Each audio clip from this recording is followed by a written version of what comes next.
forward to getting to know the people in this room that I haven't had a chance to meet. Just a quick word about the center before we talk about civic engagement. As you know, we share with you the name Bonner. We're the Bonner Center for Civic Engagement, and I hope you really know that you guys are the spine, the heart, the soul, maybe the stomach, if that's an organ that you care a lot about, of the work that the Center for Civic Engagement does. And the common commitments that you all uphold as Bonner Scholars are ones that we take very seriously. So when we're out in the world talking about the University of Richmond and our commitment to community engagement, you all are the ones whose stories we're telling.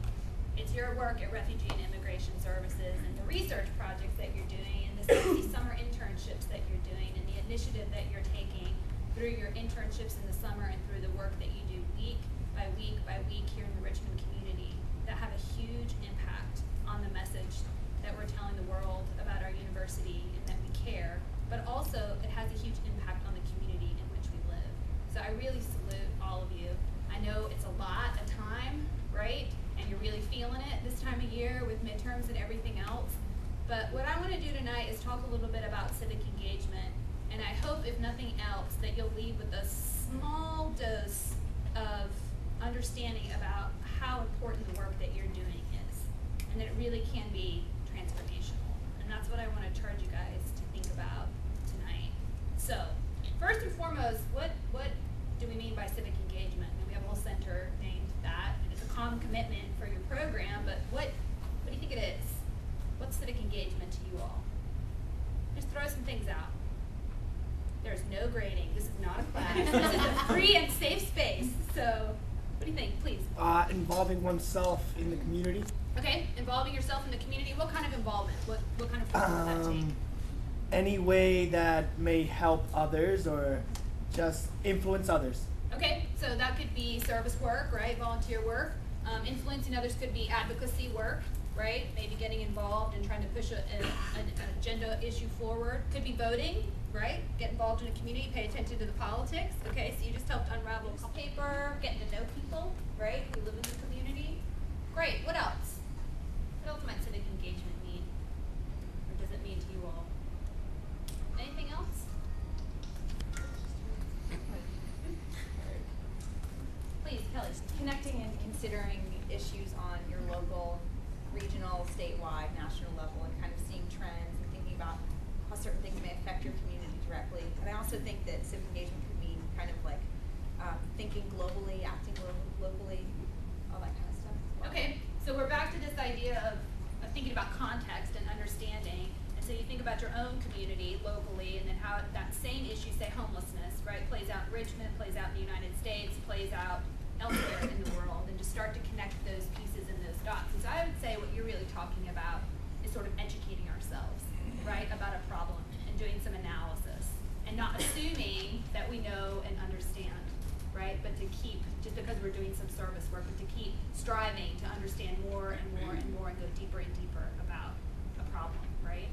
And I would say as college students, you're in the best situation of your lives to do some of this work. Another thing I think Kelly's answer is pointing to is research, right? You all take classes, you all have assignments, some of which you dread and are worrying about right now as I'm talking to you.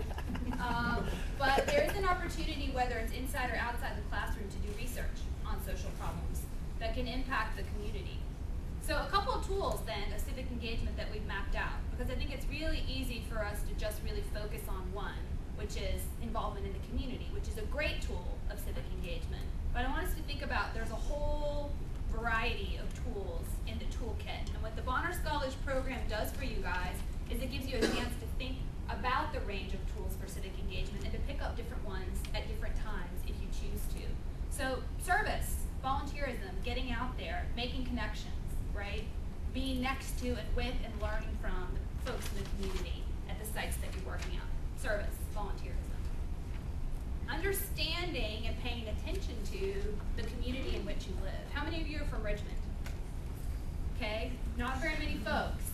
How many of you, though, are spending time in Richmond and getting to know it? I hope that you take this spirit of Bonner and engaging in the community in which you live with you wherever you go. whether it's, to Africa for a semester for study abroad, or to St. Louis where you move after college, really understanding and caring and connecting with the community in which you live is such a right that you have as people who are educated. So I hope you'll think about really connecting with the community. So get involved, pay attention to what's going on. You can vote, right? Political voice. You can advocate for policy. You can write your legislator. You can complain. You can advocate, right? You can picket.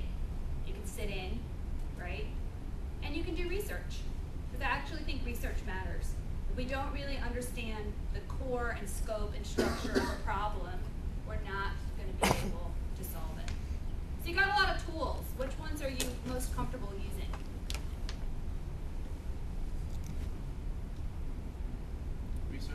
Research, okay. In college, research is a great tool. Obviously, volunteerism suits you guys, right? Because you're doing hard and wonderful work in the community. Any other tools that people really, utilize on a regular basis? Civic engagement tools? Read the newspaper? Anyone? Vote occasionally when you can? Elections coming up? Also advocacy. Advocacy, how? How are you doing advocacy? Well, you're using it, whether it's around a certain issue or a certain site-based, it can be through your service as well. I mean, you can advocate through service, or it can connect with research sometimes. So, I guess there's lots of ways to go around being an advocate around that certain issue. Absolutely, that's great.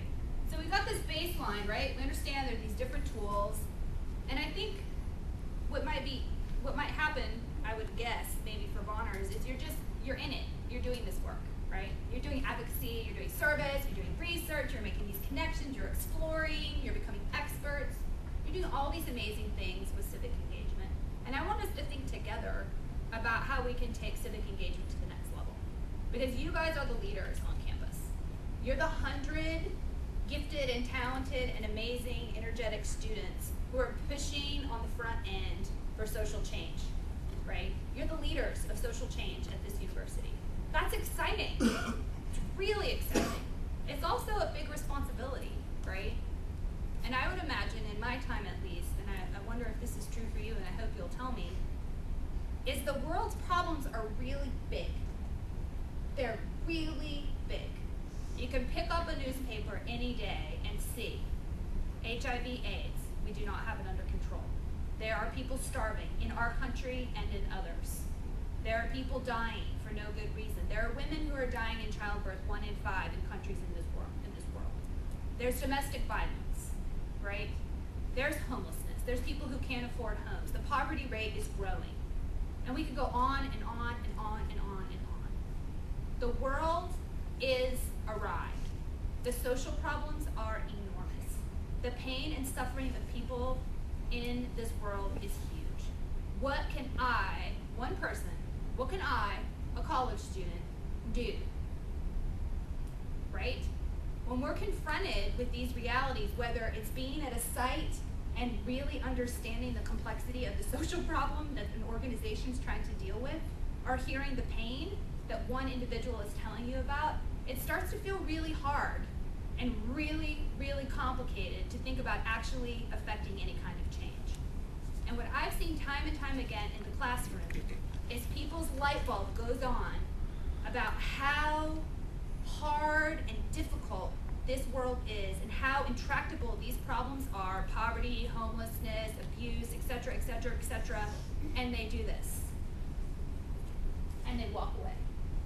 They get right to the brink, they're right on the edge, and they see this vast vista of serious social problems, big time problems, and they walk away.